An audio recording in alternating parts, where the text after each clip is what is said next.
सदन के नेता एक सवाल उठाए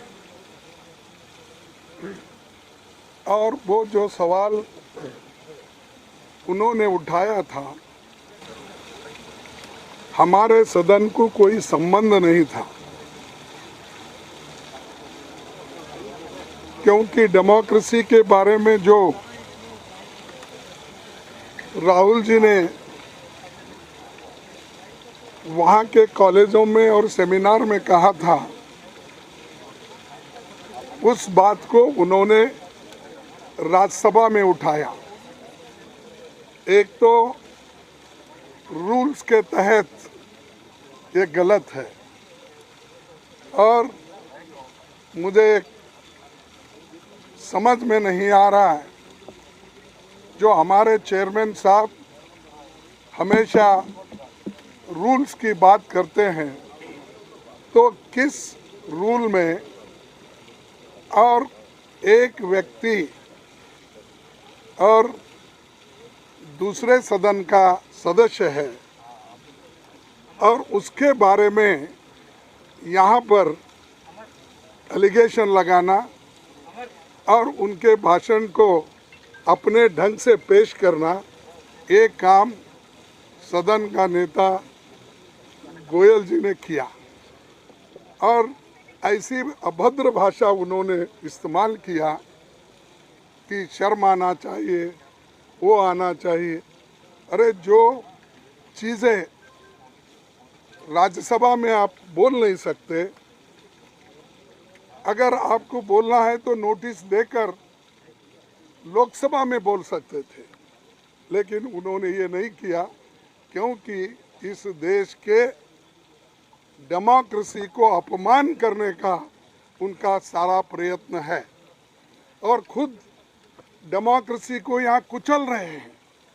डेमोक्रेसी को और संविधान को कोई जगह मोदी जी के राज्य में नहीं है और बीजेपी के राज्य में नहीं है, क्योंकि हर एक ऑटोनमस बॉडी का वो मिसयूज़ कर रहे हैं, हर एक एजेंसी का वो मिसयूज़ कर रहे हैं और कोई नोटिस नहीं, रूल ऑफ लॉ नहीं है, लेकिन वो मन माने जैसा एक डिक्टेटर देश को चलाता है वैसा ही वो काम यहाँ पर कर रहे हैं।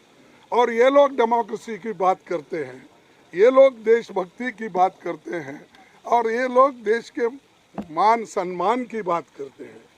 तो मैं पूछना चाहता हूँ मोदी साहब, मैं आपको 4 उदाहरण देता हूँ, ऐसे तो बहुत है। आपने जो चाइना गया, शंघाई में क्या कहा, मैं यही शब्द आपके सामने रखूँगा ताकि मोड़ तोड़ के बोल रहे ऐसा नहीं होना, कि earlier you felt ashamed of being born in India. Now you feel proud to represent the country. Indians abroad had all hoped for a change in the government last year. ये किसने कहा? मोदी जी ने कहा, प्रधानमंत्री ने कहा।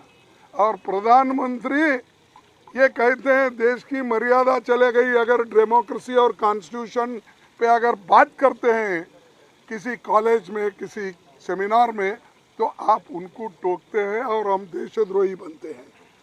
ये देशभक्त वहाँ जाकर ये बात उन्होंने कही। फिर उसके बाद साउथ कोरिया में उन्होंने क्या कहा? साउथ कोरिया में भी यही कहा, earlier people would lament, they would ask what sin they have committed to have been born in India. A businessman wanted to leave the country for better opportunities abroad, but these people are now saying that they will come back even if their incomes are lower than in other. यानी 70 साल में जो कुछ इस देश में हुआ या जो इंडस्ट्रियलिस्ट बढ़े, जो इन्वेस्टमेंट हुआ, उसकी उन्होंने ऐसा कंडम किया कि उस वक्त के बिजनेसमैन बेकार थे, उस वक्त के लोग बेकार थे, उस वक्त के लोगों को कोई इज्जत नहीं थी, सिर्फ इन्हों आने के बाद ही इज्जत बढ़ा दी। ये उन्होंने इसमें कहा। फिर उन्होंने और एक बात कही कनाडा में, उन्होंने वहाँ क्या कहा, देखिए उन्होंने ये कहा कि जिनको गंदगी करनी थी वो गंदगी करके चले गए, पर हम सफाई करेंगे। और दूसरी बात भी कहे, मैं ज़्यादा नहीं कुछ बोल, अरे गंदगी तो आप कर रहे हैं, डेमोक्रेसी को आप डिस्ट्रॉय कर रहे हैं, संविधान के धज्जे उड़ा दे रहे हैं और सब एजेंसी को हाथ में लेके हर अपोजिशन पार्टी को दबाने का, कुचलने का, सप्रेस करने की बात आप कर रहे हैं। और ये ऐसा है, चोर उल्टा कोतवाल को डांटे, हाँ, उल्टा चोर कोतवाल को डांटे। ये ऐसे हैं, खुद तो डेमोक्रेसी को ख़त्म कर रहे हैं और डेमोक्रेसी को बचाने के लोग हैं वो। तो ये कहावत भी है और सबको मालूम भी है। और एक बात, जो यूएई में गए, वह यूएई में मोदी जी क्या बोले, देखो पहले की गवर्नमेंट लेथार्जी थी और वो काम नहीं कर सके, तो हम और प्रायोरिटी बेसिस पे, यानी और भी बहुत से हैं जो अभी परसों कल कर्नाटक में कुछ दूसरे जगह में, जो इंसान, जो व्यक्ति इस देश का प्रथम नागरिक है या प्राइम मिनिस्टर है, अगर वो जाके बाहर ये सब बातें बोल सकते हैं, अगर राहुल जी जाकर वहाँ पर सेमिनार में, डिबेट में अगर बात कहे तो अपराध हो जाता है। तो ये उनको समझ में आना चाहिए। लोग खुद डेमोक्रेसी को कुचल रहे हैं, वो लोग ये सब बातें कर रहे हैं। इसीलिए आप सभी पार्टी के लोग, हमने यही कहा, देखो भाई आपको ये मसला उठाना भी है, आप उस सदन में उठा सकते हैं जिस सदन के वो सदस्य हैं, इस सदन के वो सदस्य नहीं हैं। तो इसीलिए हम आपके सामने ये बात कहने के लिए सभी पार्टी के नेता, 16-17 पार्टी के नेता लोग आए हैं। और हम क्या डिमांड कर रहे हैं, हम ज्वाइंट पार्लियामेंट्री कमेटी बिठाओ, जेपीसी बिठाओ अदानी के इशू पे, उसको डाइवर्ट करने के लिए, वो इशू को अलग करने के लिए ये बीच में उठते ही उनको 10 मिनट का टाइम मिला और मुझे सिर्फ 2 मिनट भी बोलने नहीं दिए।